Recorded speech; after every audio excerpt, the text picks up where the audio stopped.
Bonjour à tous, dans cette vidéo on va corriger ensemble un exercice de chimie sur la corrosion qui s'appelle canalisation en fonte, qui est tiré d'un écrit de concours. Donc on cherche à protéger une canalisation en fonte, un alliage à base de fer enterré dans le sol de la corrosion. Et donc pour cela on va la relier à une électrode de magnésium. On me donne le diagramme potentiel pH du magnésium, ici. Et donc on me demande dans un premier temps de définir les termes de corrosion, immunité, passivation. Donc la corrosion, ça correspond à l'oxydation du métal sous forme d'ions solubles, d'espèces solubles, sous forme d'espèces solubles. Donc la plupart du temps évidemment des ions en solution. Donc de cette manière le solide disparaît au profit de ces ions. Et donc ici c'est le domaine de Mg2+, qui correspond au domaine de corrosion. Le domaine d'immunité correspond à la phase domaine où le métal, le solide tout du moins ici, est stable dans l'eau, est stable thermodynamiquement.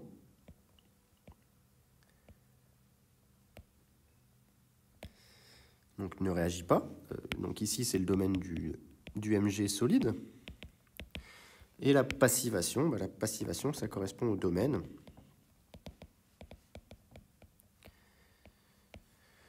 où le métal s'oxyde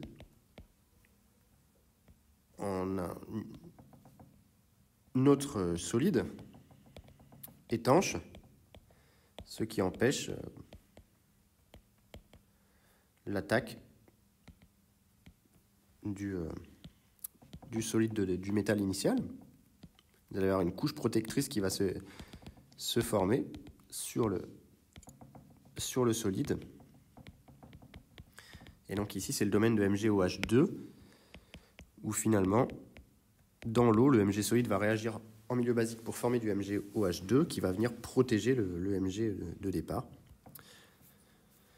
Donc déterminer le potentiel standard du couple Mg2 plus Mg. Donc on va se servir de la frontière entre Mg2 et Mg, qui est ici. Donc on regarde le couple Mg2 plus Mg.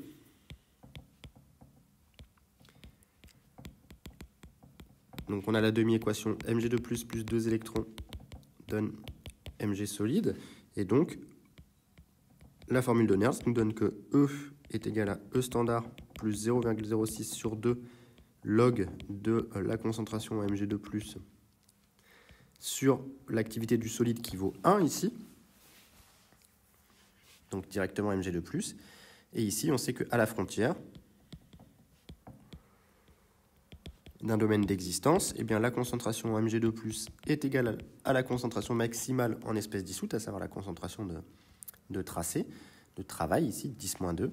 Donc on en déduit que le potentiel de la frontière est égal à E standard plus 0,06 sur 2 log de la concentration de travail sur ces standards. Et donc ici, on a donc que E standard est égal à E de la frontière moins 0,06 sur 2 log de ces tracés sur ces standards. Et donc avec un potentiel de frontière qui vaut moins 2,42, donc ça vaut moins 2,42 moins 0,06 sur 2 log de 10-2. Donc log de 10-2 fait moins 2, ce qui fait plus 0,06, donc ça fait moins 2,36 volts ici. Calculer le produit de solubilité Ks de l'hydroxyde de magnésium. Donc cette fois-ci, on va se servir de la frontière verticale, ici, qui est à pH égale 9,5. Donc on peut lire graphiquement que MgOH2 commence à précipiter pour pH égale 9,5. Et donc on peut écrire la réaction de précipitation, c'est Mg2 plus 2HO- égale MgOH2. Donc là, la réaction est écrite dans le sens de la précipitation. Donc la constante associée, c'est 1 sur Ks. Et donc on se place en limite de précipitation. Et donc en limite de précipitation, je vais donc avoir que 1 sur Ks est égal à l'activité de MgOH2 divisé par l'activité de Mg2+, fois l'activité de H- au carré. Et donc je vais en déduire que le Ks va être égal à la concentration en Mg2+, fois la concentration en H- au carré, divisé par C standard au cube. Et donc, à la frontière, on peut considérer que le magnésium n'a pas encore été consommé, et donc que sa concentration est égale à la concentration de travail, donc c'est égal à C travail. Et je vais multiplier par H3O+ au carré en haut et en bas,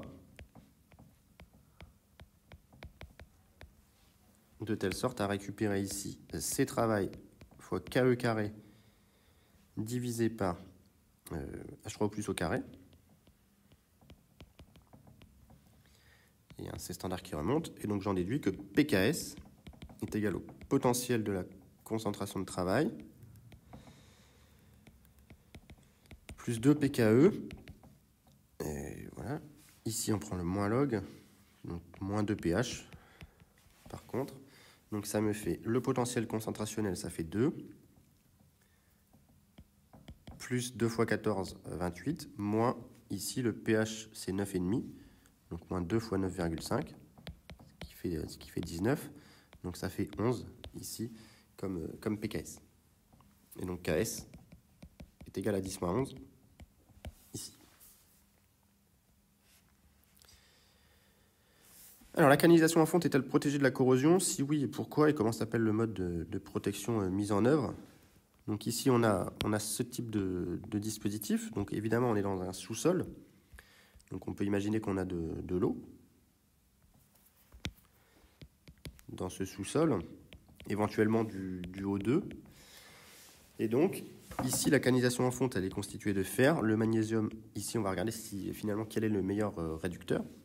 Donc on a ici que E standard de Mg2+, Mg on l'a calculé, c'était moins 2,36 volts, alors que E standard de Fe2+, Fe, c'est égal à moins 0,44 volts.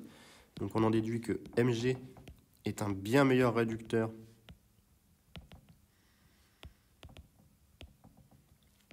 que Fe, donc au contact de l'eau. Eh bien c'est maintenant Mg qui s'oxyde et non plus Fe. Donc Fe est protégé. Et ça s'appelle par une méthode d'anode sacrificielle, c'est-à-dire qu'on sacrifie ici une anode en magnésium pour protéger une anode de fer. Donc justement, quel rôle joue l'électrode de magnésium? Est-elle anode ou cathode? Pourquoi écrire la demi-équation électronique correspondante? Eh bien ici, on a Mg qui est un meilleur réducteur.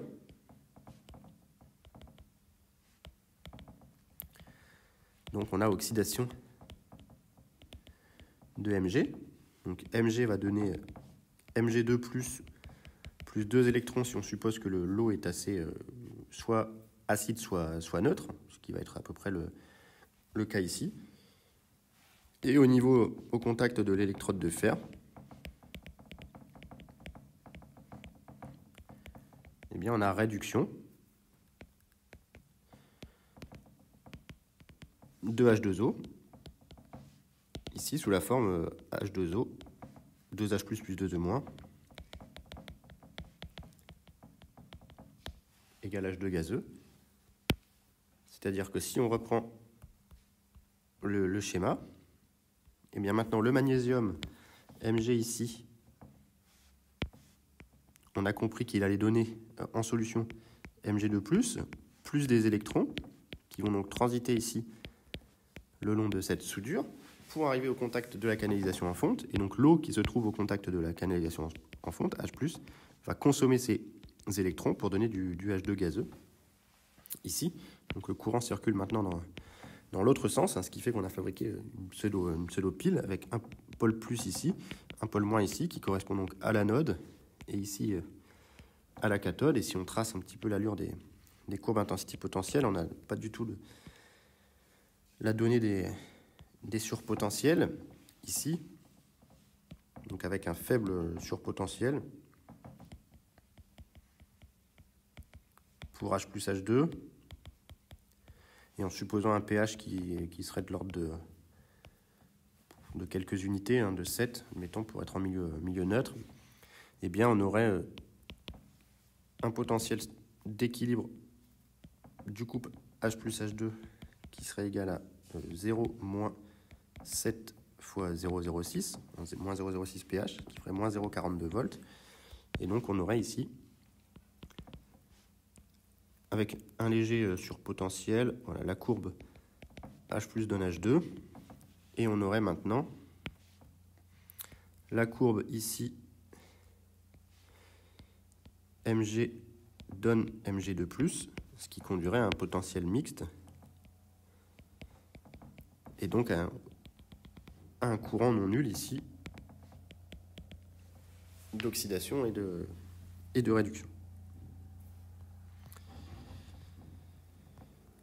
Donc, dernière question, maintenant qu'on a fait ça, exprimer la durée de vie de l'électrode de magnésium en fonction de sa masse, de l'intensité de courant de protection, de la constante de Faraday et de la constante et de la masse molaire du magnésium.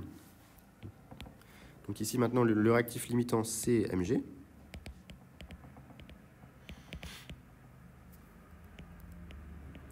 Et donc on a Mg égale Mg2 plus 2 électrons. Donc le nombre de moles d'électrons qui vont circuler, c'est 2 fois le nombre de moles de Mg qu'on va consommer.